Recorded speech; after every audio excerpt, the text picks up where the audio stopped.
Inclinemos nuestros rostros para orar. Nuestro Padre y nuestro Dios, qué gozo hay en nuestros corazones por el privilegio que nos concedes de reunirnos en este lugar para estudiar tu santa palabra. Pedimos, Señor, que esa palabra no regrese a ti vacía, sino que haga impacto en nuestras mentes y nuestros corazones.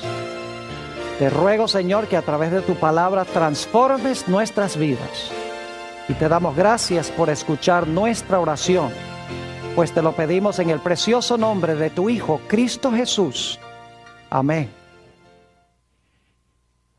El título de nuestro tema para hoy es Las 5 artimañas de Satanás. Y queremos comenzar nuestro estudio en el Evangelio según San Mateo, el capítulo 24 y los versículos 23 y 24. San Mateo, el capítulo 24 y los versículos 23 y 24. Nos dice aquí, hablando de lo que va a pasar en el tiempo del fin: entonces, si alguno os dijere, mirad, aquí está el Cristo, o mirad, allí está, no lo creáis, porque se levantarán falsos cristos y falsos profetas, y harán grandes señales y prodigios, de tal manera que engañarán, si fuere posible, aún a los escogidos. Imagínense ustedes engaños tan poderosos y tan sutiles que engañarán casi inclusive a los mismos escogidos. Tienen que ser engaños muy potentes, muy poderosos. Ahora, la pregunta clave es: ¿a quiénes dirigió Jesús estas palabras? A veces pensamos que es el mundo el que va a ser engañado. Pero quiero que noten en Mateo 24 y el versículo 4, ¿a quién dirigió Jesús las palabras de este capítulo 24 de San Mateo? Dice en el versículo 4, respondiendo Jesús les dijo, mirad que nadie os engañe. Y según los versículos anteriores, Jesús le está hablando a sus discípulos. Es decir, los que corrían riesgo de ser engañados no eran los mundanos, sino los propios discípulos de Jesús. Y los discípulos de Jesús somos nosotros los que estamos reunidos acá. Probablemente muchos de los que están viendo vía satélite por televisión son también miembros de la familia de Dios. Están en el grupo que la Biblia llama los escogidos. Ahora vamos a estudiar en nuestro tema de hoy 5 métodos que emplea Satanás para engañar a la gente. Y especialmente vamos a mirar estos 5 métodos desde la perspectiva del tiempo del fin. Quisiera mencionar, antes de que entremos a estudiar estos 5 métodos, que cuando el Señor Jesucristo creó este mundo, el hombre no vio a Jesús crear absolutamente nada. El primer día, el segundo día, el tercer día, el cuarto día, el quinto día, el sexto día, por lo menos la primera parte, Adán y Eva ni siquiera habían sido creados todavía. No pueden haber visto lo que Dios creó durante esos días. Es más, Adán no lo vio a Dios crearlo a él. Y cuando Dios creó a Eva, durmió a Adán. Así que Adán no vio tampoco la creación de Eva. Es decir, Adán y Eva no vieron a Dios crear nada.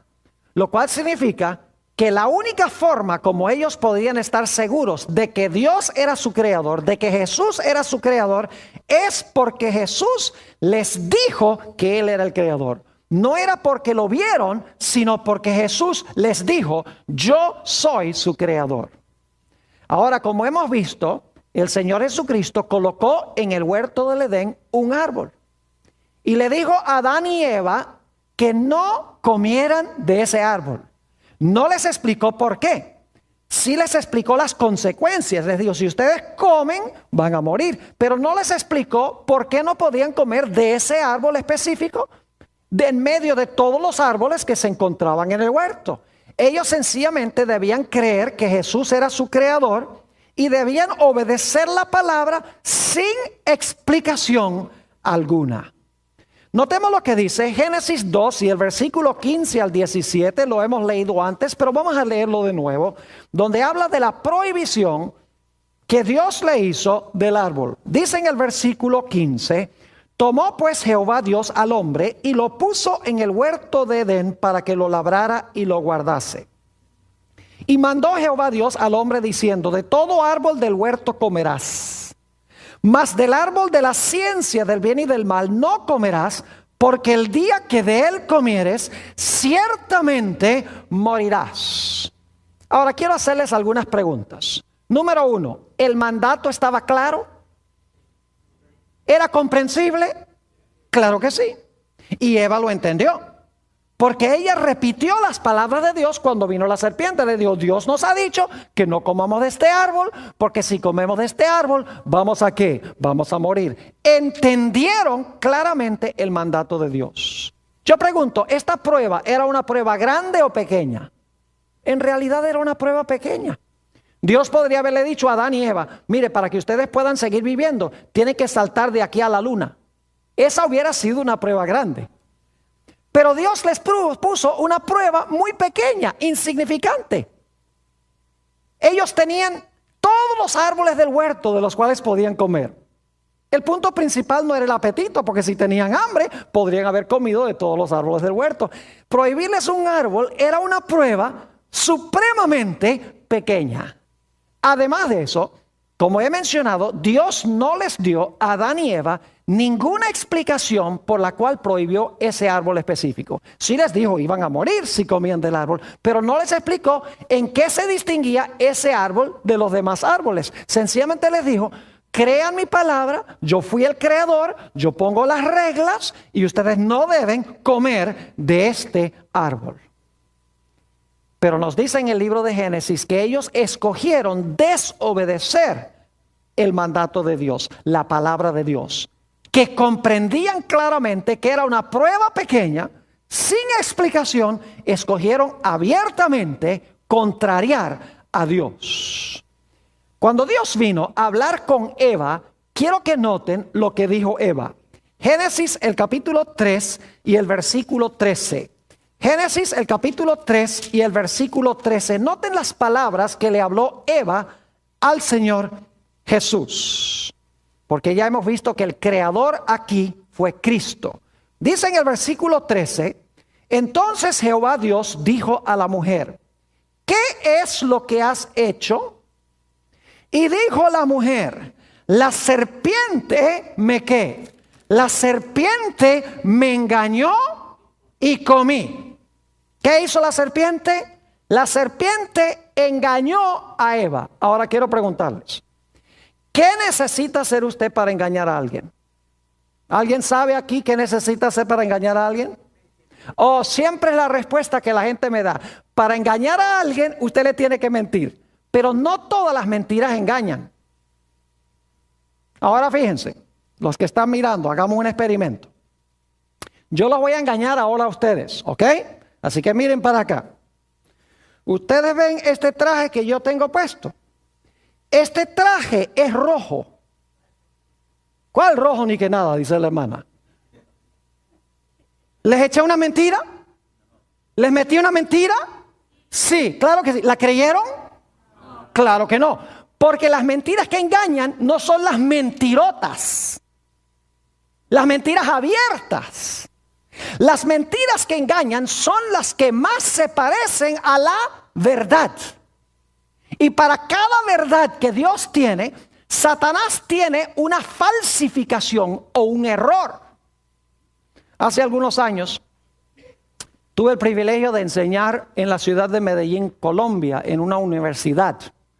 Enseñaba teología allí. Y un día fui al centro de la ciudad a un almacén Ley, para comprar una mercancía. Llegué a la caja para pagar la mercancía que tenía y la muchacha que estaba recibiendo el dinero tomó el billete y lo miró en la luz, lo arrugó en su mano, lo puso debajo de una luz negra e enseguida llamó a un policía, le dijo, venga acá, que este hombre me acaba de dar un billete falso de 10,000 pesos. Ahora imagínense ustedes eso. Aquí en los Estados Unidos uno generalmente es inocente hasta que se compruebe culpable. Por allá uno es culpable hasta que lo comprueben a uno inocente. Yo viví muchos años allá. Las cosas funcionan de una forma distinta. Así que yo sabía que estaba en problemas. Vino otro policía, me tomaron uno por un brazo, el otro por el otro brazo, me llevaron allá a un cuartico y empezaron a interrogarme. Empezaron a decirme, ¿dónde tiene la maquinaria? Y yo le dije, ¿cuál maquinaria? La maquinaria con que hacen los billetes. Yo dije, no, si yo no soy falsificador. Dice, ¿cómo que no es falsificador? Usted entregó un billete falso. Yo dije, no, pero ese billete yo no lo miré, sencillamente yo entregué un billete, alguien me lo dio. Dice, no, usted es un falsificador. Entonces uno de los policías dice, mire, ¿a dónde trabaja usted? Yo le digo, mire, yo trabajo en el Instituto Colombo Venezolano, yo enseño teología allá. Y oiga, cuando dije eso, el policía como que cambió de actitud, sonrió y dijo, ese colegio es muy bueno. Dice, de allá no pueden salir falsificadores. Y yo dije, gloria a Dios, las cosas están mejorando aquí.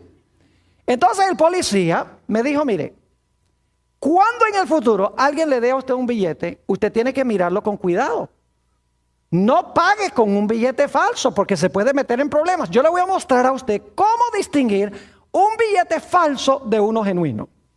Y entonces trajo el billete falso, trajo un billete genuino y me dice, mire, usted mira el billete falso en la luz y usted se da cuenta que la cabeza de Simón Bolívar está borrosa. Usted mira el billete genuino en la luz y ve que la cara de Simón Bolívar está clarita. Y de verdad que sí. Entonces tomó el billete y lo puso de nuevo en la luz y dice, mire, el billete falso no tiene una raya marrón que cruza el billete, mientras que el billete genuino sí tiene la raya marrón. Yo dije, de verdad que sí. Luego tomó el billete falso y lo arrugó en la mano y tomó el billete genuino y lo arrugó también en la otra mano. Y el billete genuino empezó a abrirse como una flor, mientras que el papel del billete falso se quedó arrugado. Y luego tomó el billete genuino y lo metió debajo de la luz negra y le brillaban los círculos a donde estaba la cara del prócer de Simón Bolívar, mientras que el billete falso lo ponía debajo de la luz negra y no le brillaba nada. Dice, la próxima vez que alguien le dé un billete grande, asegúrese de que es genuino. Y claro, cuando yo iba a la caja después para pagar con un billete de 10,000 pesos o de 20,000 pesos, yo le daba el billete a la cajera, ella hacía el proceso, lo miraba en la luz, a veces lo arrugaba, lo metía debajo de la luz negra y entonces ella me daba los vueltos, me daba billete de 5,000 o me daba un billete de 10,000 y yo agarraba el billete, lo miraba en la luz, lo arrugaba en la mano y seguía también el proceso. Y una cajera un día me dice, ¿y por qué usted hace eso? ¿Acaso no confía en mí? Yo le dije, mire, yo confío tanto en usted como usted confía en mí.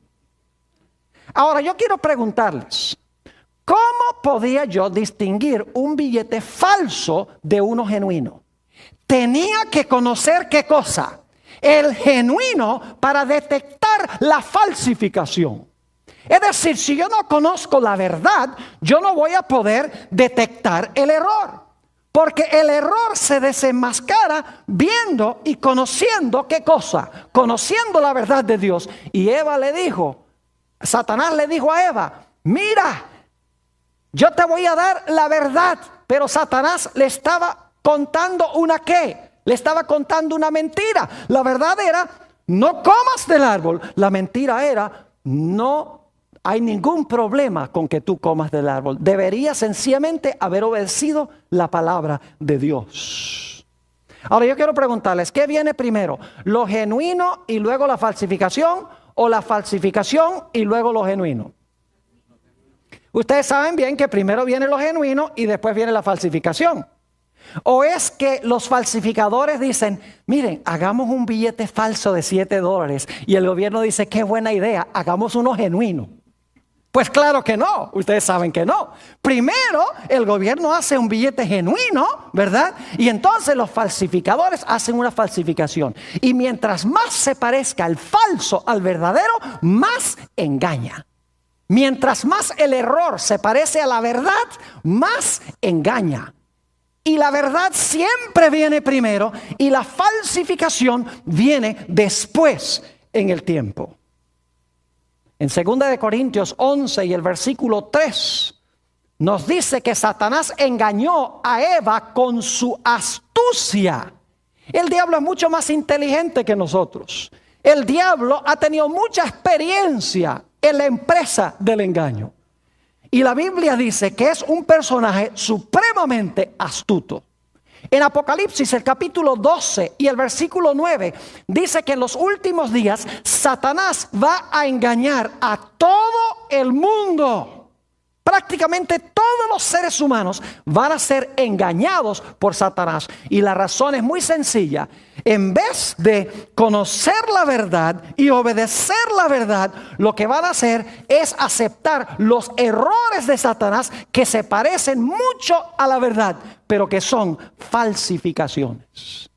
Ahora, como les mencioné, Satanás en el comienzo usó 5 métodos de engaño para lograr vencer a Eva. Y esos son los métodos que él va a usar al final de la historia. Yo quiero que estudiemos esos 5 métodos en el resto de nuestro tema. Vayan conmigo a Génesis, el capítulo 3 y el versículo 1. Vamos a hablar de nuestro primer método. El primer método es que Satanás hace milagros y engaña a la gente por los milagros que desempeña. Dice en Génesis 3 y el versículo 1, pero la serpiente era astuta más que todos los animales del campo que Jehová Dios había hecho, la cual dijo a la mujer, ¿con que Dios os ha dicho, no comáis de todo árbol del huerto? Ahora usted dice, ¿a dónde está, Pastor Bor, el milagro allí? Yo quiero preguntarles, ¿cuántos de ustedes han ido a un zoológico y la serpiente les habla? Yo les apuesto que si ustedes van a un zoológico y una serpiente levanta la cabeza y dice, buenos días, señor, ustedes van a salir corriendo. Porque para que una serpiente hable, tiene que haber un qué. Eso sería un milagro. Es decir, el diablo está haciendo un milagro mentiroso. Sorprende a Eva porque Eva no sabía que la serpiente podía hablar. Y la serpiente no podía hablar. Pero el que estaba hablando era Satanás. Es decir, Satanás estaba haciendo un falso milagro, dando la impresión de que la serpiente podía hablar. Estaba tratando de engañarla por este milagro. Ahora lo interesante es, escuchen bien, que la serpiente podía volar. Y ustedes, ¿cómo sabe que la serpiente podía volar? Varias razones. En primer lugar, en civilizaciones antiguas se han conseguido serpientes con alas. Es interesante, han conseguido serpientes con alas. En las civilizaciones antiguas siempre pintaban a las serpientes con alas. Eso demuestra que ellos tenían una memoria de algo que iba hasta el principio. No solamente eso, sino que en Isaías 14:29 habla de serpientes con alas. Y la razón más importante es que nos dice aquí en Génesis, el capítulo 3, que cuando la serpiente se dejó usar por Satanás, Dios le dijo a la serpiente, de ahora en adelante te vas a arrastrar y vas a comer polvo. Si ya se estaba arrastrando y comiendo polvo, eso no hubiera sido ningún castigo. La serpiente podía volar. Y en realidad Eva esperaba que viniera una serpiente porque Dios le había dicho a Adán y Eva, miren, va a venir Satanás al huerto para tratar de lograr que ustedes pequen, para tratar de convencerlos de que coman del árbol. Y Eva, muy autosuficiente, dice, eso no hay ningún problema. Cuando se aparezca esa serpiente, cuando se aparezca ese ángel, inmediatamente yo voy a saber que es el ángel caído si él nos dice que comamos del árbol. Lo que pasa es que Eva no contaba con la astucia de Satanás. Satanás no se iba a aparecer como un ángel glorioso porque Eva estaba esperando un ángel. Dios les había advertido. Así que Satanás dice, no, tengo que usar otro método más capcioso. Y así que Satanás se esconde detrás de una serpiente y usa la serpiente para cumplir sus propósitos. Y hace este milagro mentiroso. Hoy en día, los cristianos les encanta seguir a los milagros. Les encanta a donde hay señales y prodigios y sanamientos y lenguas y saltos y baile y todas esas cosas en la iglesia. Les encanta donde hay cosas sobrenaturales que están pasando en la iglesia. Pero saben ustedes que no todos los milagros son de Dios. Lo vemos a partir de Génesis 3 y el versículo 1, que hay milagros mentirosos. La serpiente no podía hablar. Satanás le dio la apariencia de la facultad de hablar. Ahora vayan conmigo al Evangelio según San Juan, el capítulo 6 y el versículo 2. San Juan, el capítulo 6 y el versículo 2. Aquí encontramos que Jesús está haciendo su obra entre las muchedumbres. Y quiero que noten por qué las muchedumbres seguían a Jesús.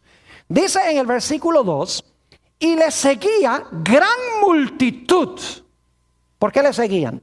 Porque veían las señales que hacía en los ¿qué? En los enfermos. La gente decía, a este hay que seguirlo porque este es un curandero. Es decir, veían en Jesús un curandero, alguien que hacía milagros y lo seguían. Pero ¿saben algo? Siguen leyendo el capítulo y van a darse cuenta que el Señor Jesucristo empezó a predicarles un sermón. Yo soy el pan de vida. Tienen que asimilar el pan de vida. O si no, no van a tener vida en ustedes mismos. Y cuando Jesús empezó a decirles que tenían que obedecer la palabra, la gente dijo, si no hay milagros, con la pura palabra no queremos. Y cuando llegamos al final del capítulo, si van conmigo al versículo 66, interesante que es Juan 6:66. O sea, Juan 666. Es una coincidencia, pero van a recordar el versículo ahora para siempre. Juan 6 y el versículo 66. Cuando Jesús empezó a hablar la palabra, ya la gente no quería saber más de Jesús porque no había milagros. Dice en el versículo 66, desde entonces muchos de sus discípulos volvieron atrás y ya no andaban con él. Si no había milagros, la gente no quería saber de Jesús. Cuando predicaba la palabra y le decía a la gente que debía obedecer la palabra, la gente no quería nada que ver con Jesús. Y lo mismo sucede hoy en gran medida en el mundo cristiano, este fenómeno. Noten lo que dice Segunda de Tesalonicenses, el capítulo 2 y el versículo 9. Aquí está hablando de la obra del anticristo al final de la historia, del que se va a hacer pasar por Cristo. Noten lo que va a hacer según Segunda de Tesalonicenses, el capítulo 2 y el versículo 9. Dice, inicuo, cuyo advenimiento es por obra de Satanás. Es decir, el anticristo va a venir por obra de Satanás. Y ahora escuchen, con gran poder y señales y prodigios mentirosos. ¿Qué va a hacer el anticristo? Dice aquí, va a obrar con poder, señales y prodigios mentirosos para engañar a la gente. Dice en el versículo 10, y con todo engaño de iniquidad para los que se pierden. Es decir, en los últimos días, el anticristo va a hacer grandes milagros, señales y prodigios con el fin de engañar a la gente. Ahora quiero que vayamos a el libro de Hechos de los Apóstoles, el capítulo 2 y el versículo 22. Hechos, el capítulo 2 y el versículo 22. Este versículo guarda una relación muy estrecha con lo que acabamos de leer de Segunda de Tesalonicenses 2. Hechos, el capítulo 2 y el versículo 22. ¿Ustedes recuerdan esas tres palabras de Segunda de Tesalonicenses? Vamos a repasar esas tres palabras claves allí en Segunda de Tesalonicenses, el capítulo 2. Quiero que noten, porque es muy importante, las mismas tres palabras se usan en Hechos 2:22. Fíjense, las tres palabras son poder, señales y prodigios.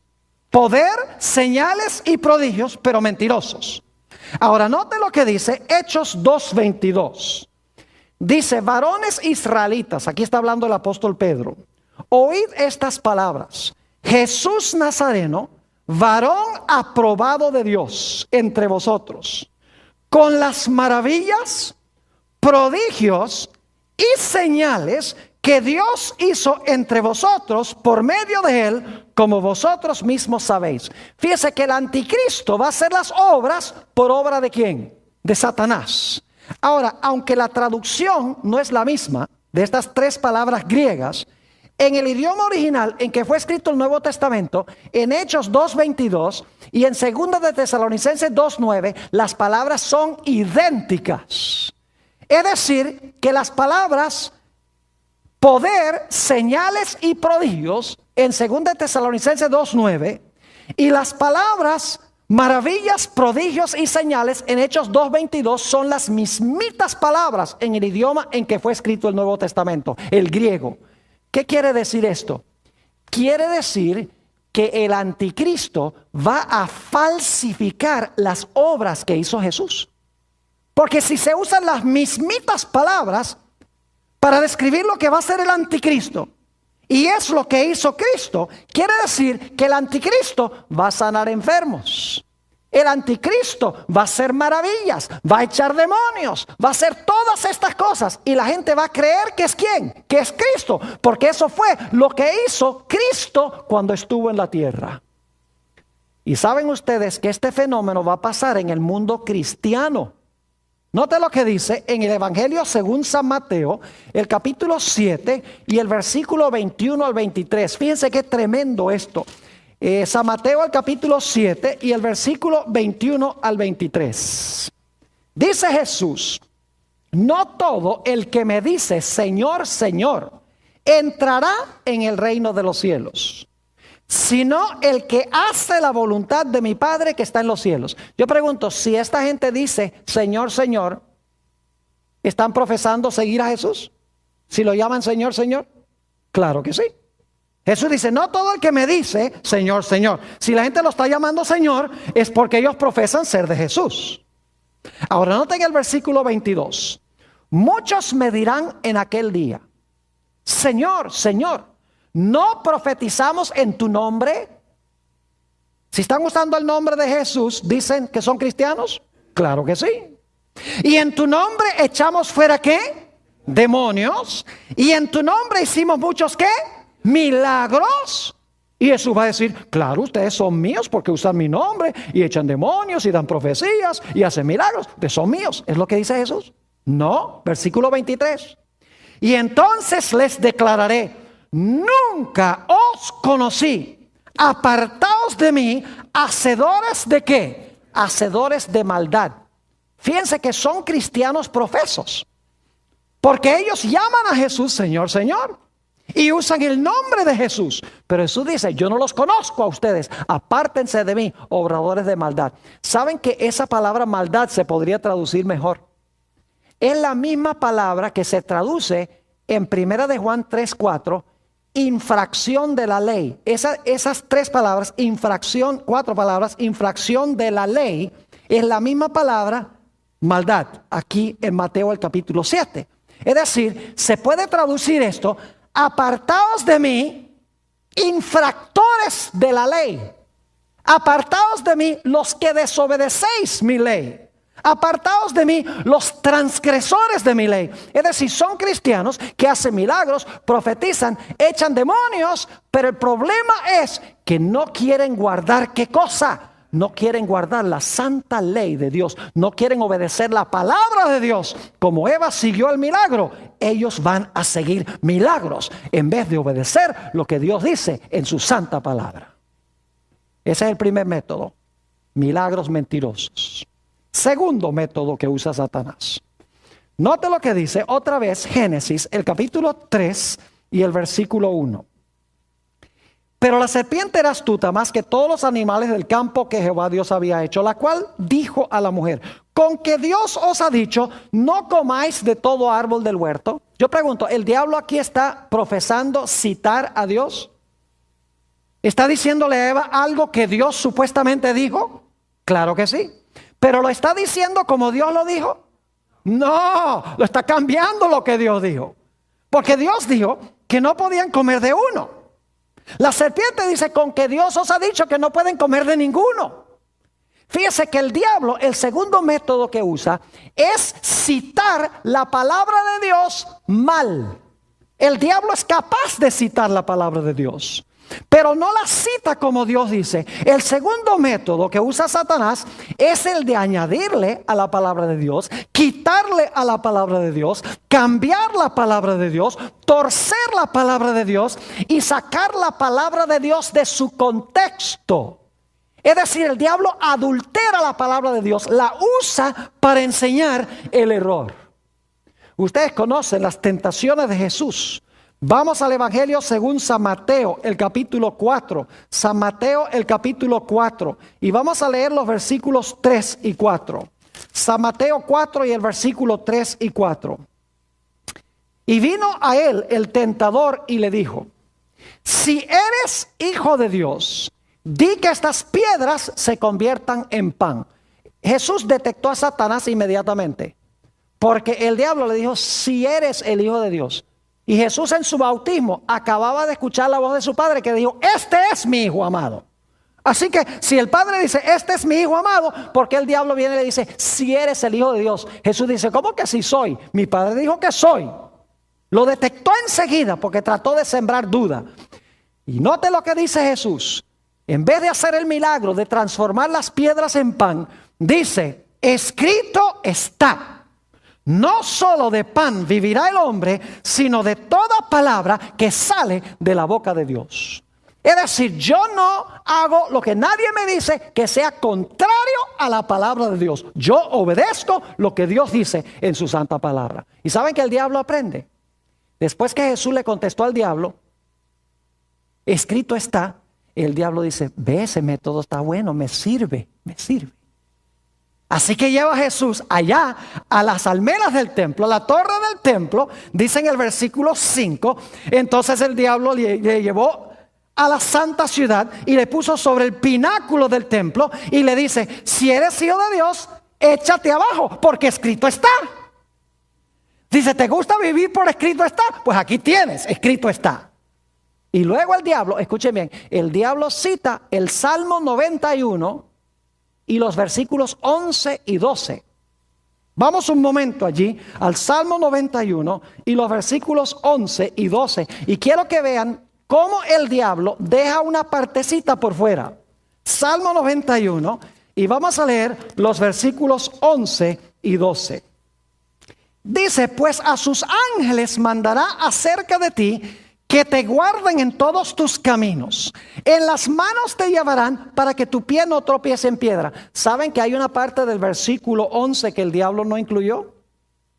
Él citó la parte que dice en el versículo 11: pues a sus ángeles mandará acerca de ti.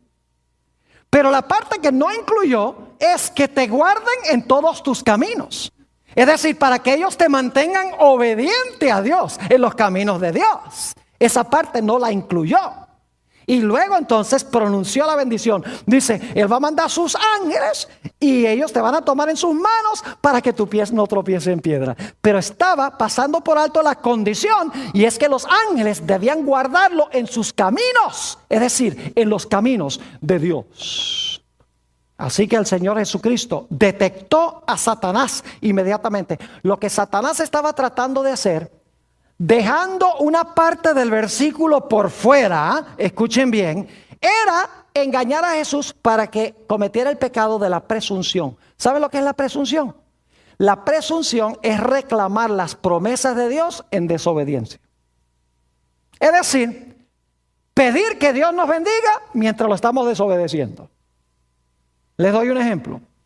Un joven llega a un examen en la escuela y le pide a Dios que le ayude a pasar el examen cuando no ha estudiado. Eso es presunción. Un individuo que empieza un viaje y pide que Dios lo proteja en el viaje y luego maneja 100 millas por hora. Eso es presunción. Un individuo que dice al Señor: ay Señor, dame buena salud, y se fuma 2 o 3 cajetillas de cigarrillos al día.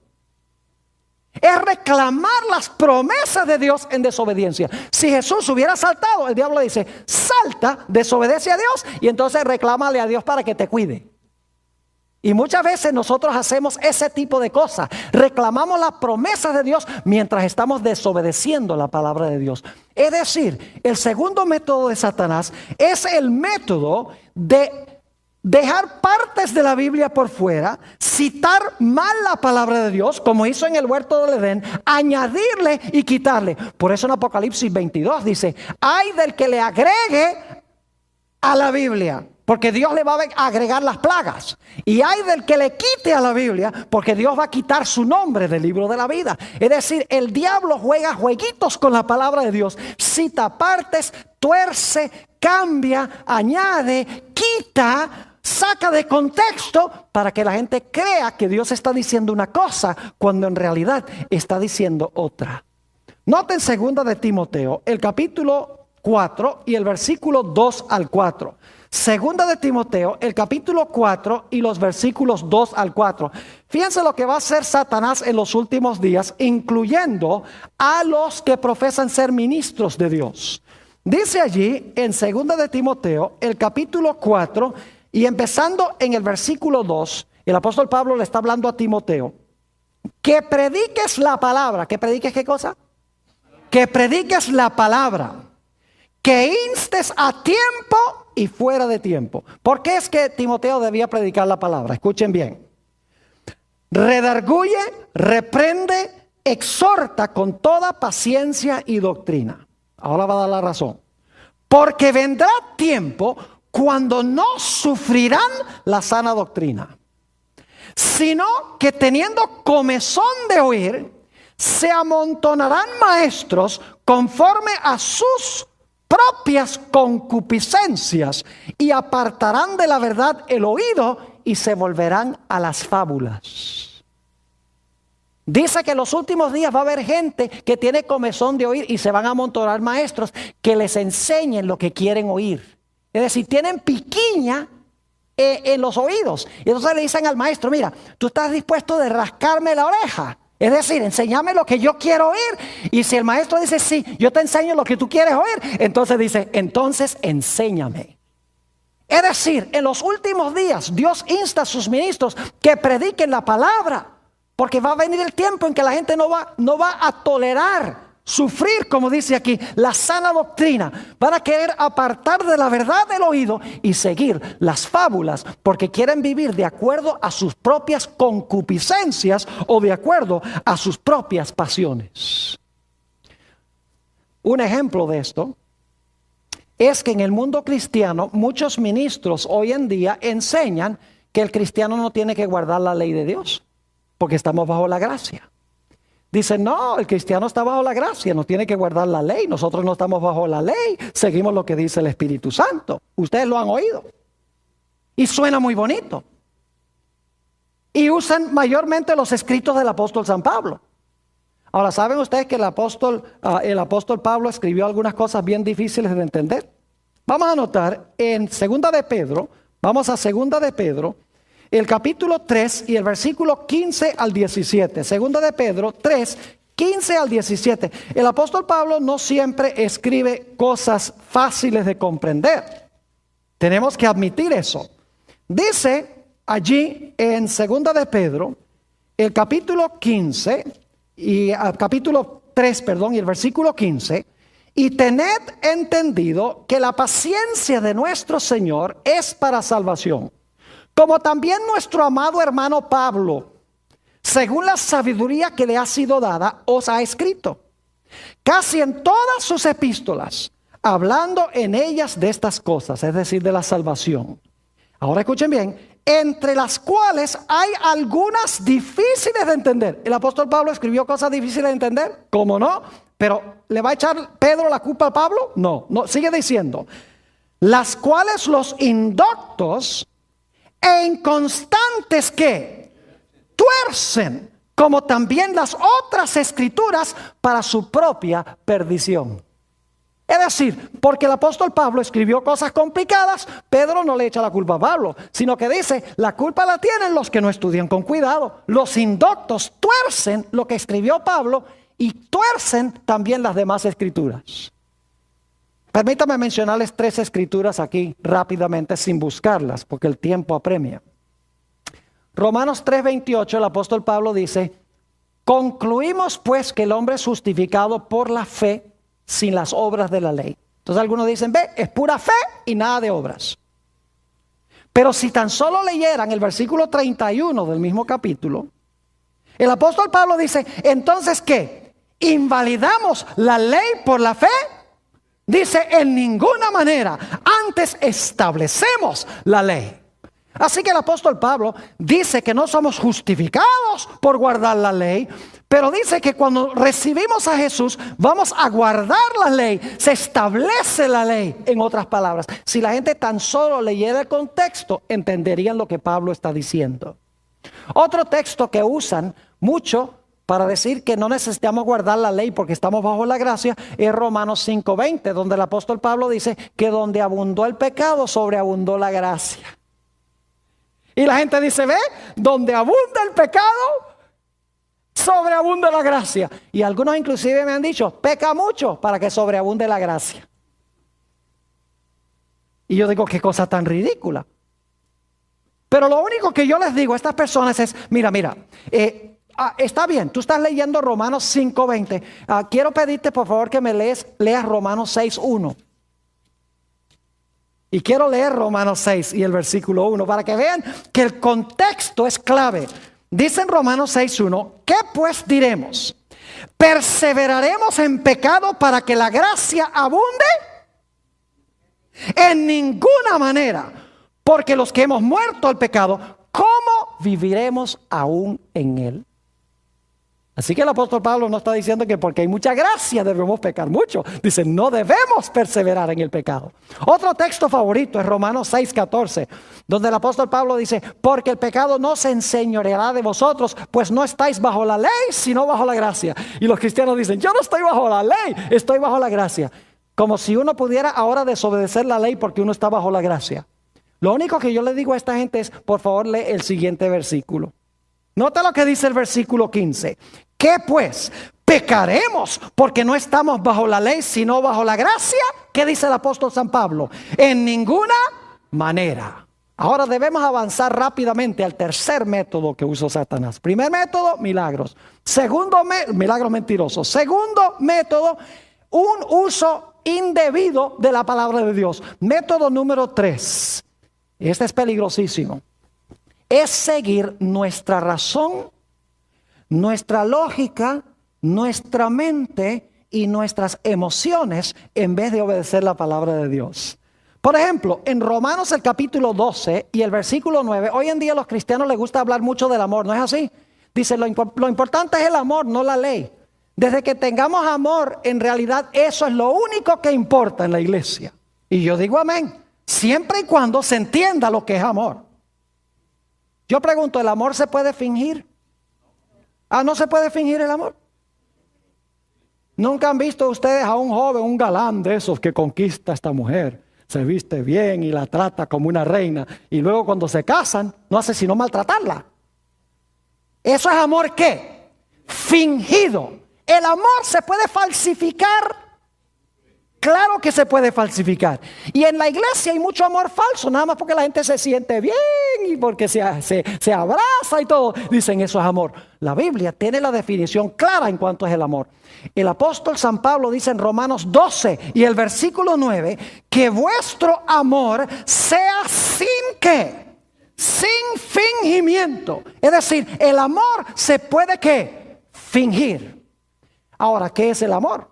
En Romanos 13 y el versículo 10, el apóstol San Pablo dice que el amor es ¿qué cosa? El cumplimiento de la ley.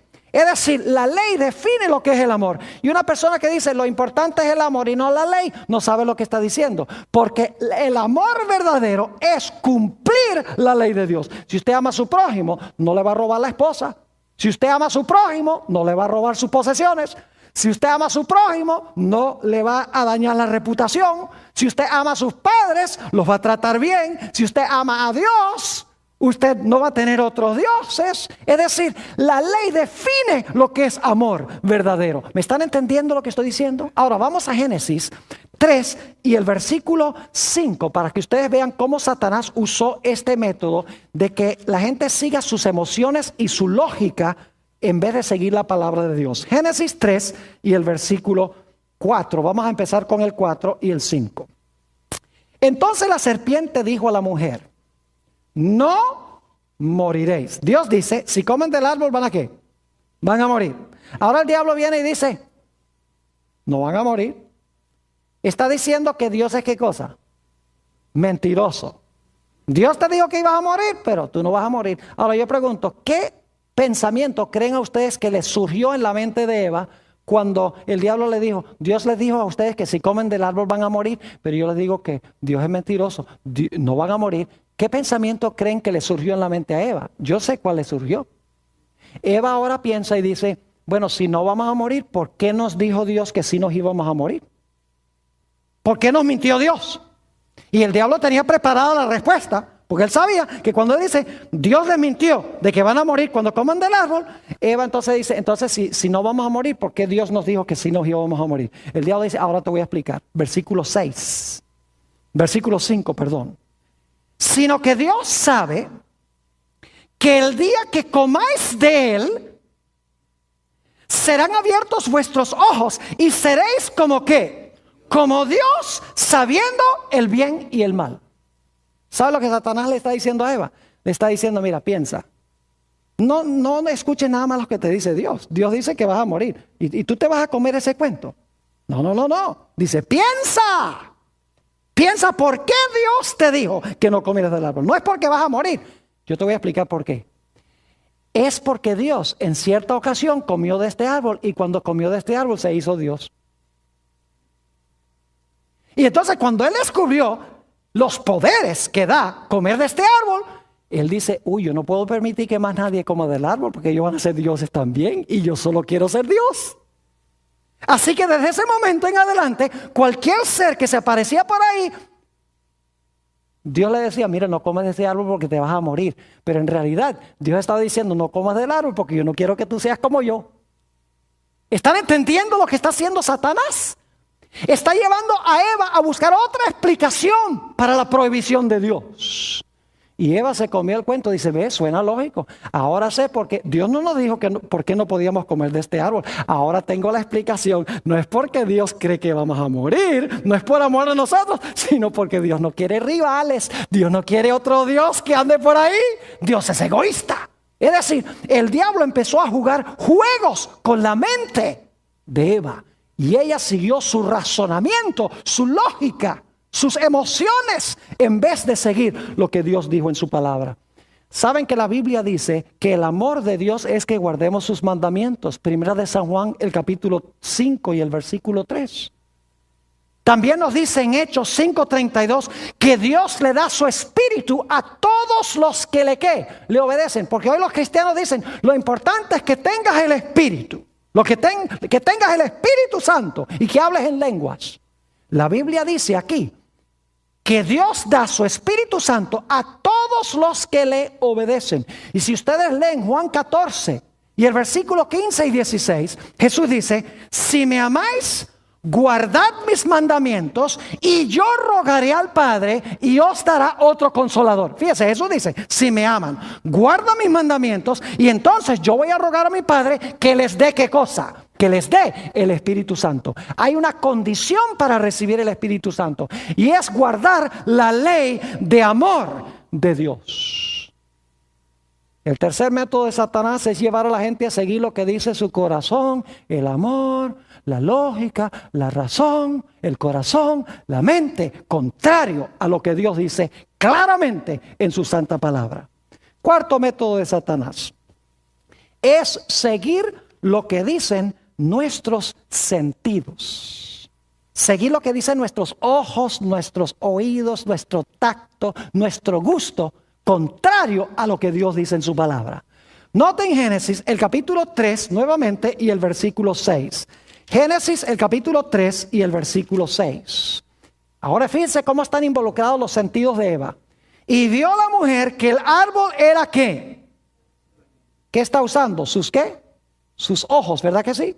Vio la mujer que el árbol era bueno para comer. Y que era agradable ¿a qué?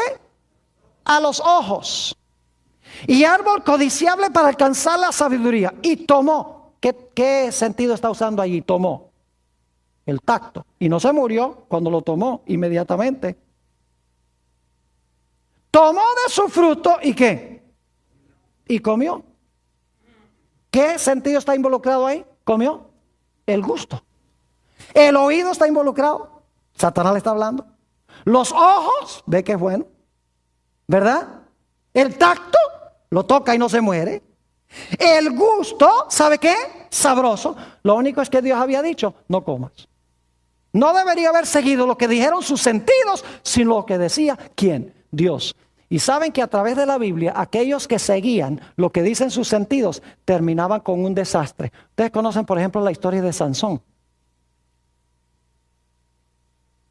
Cuando vio a esta mujer filistea hermosa, los padres le dijeron, pero Sansón, Dios ha dicho que no debemos unirnos en yugo desigual con los incrédulos. ¿Y sabe lo que dijo Sansón? Dijo, búsquenmela porque ha agradado mis ojos. Es decir, me pone a latir el corazón más rapidito. Y me agrada los ojos. Y saben que eso le costó los ojos. Le costó los ojos. Porque le fueron sacados los ojos. ¿Cuán diferente José en Génesis 39:9? Ustedes tienen el texto ahí en sus hojas. Donde ve a esta esposa de Potifar, hermosa también, porque no se iba a casar con una mujer fea teniendo tanto poder. Y cuando ella trata de convencer a José de que tenga relaciones sexuales con ella, ¿qué es lo que dice José?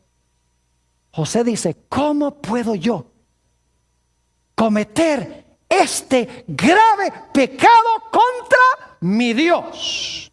Es decir, José guiaba su vida, ¿por qué cosa?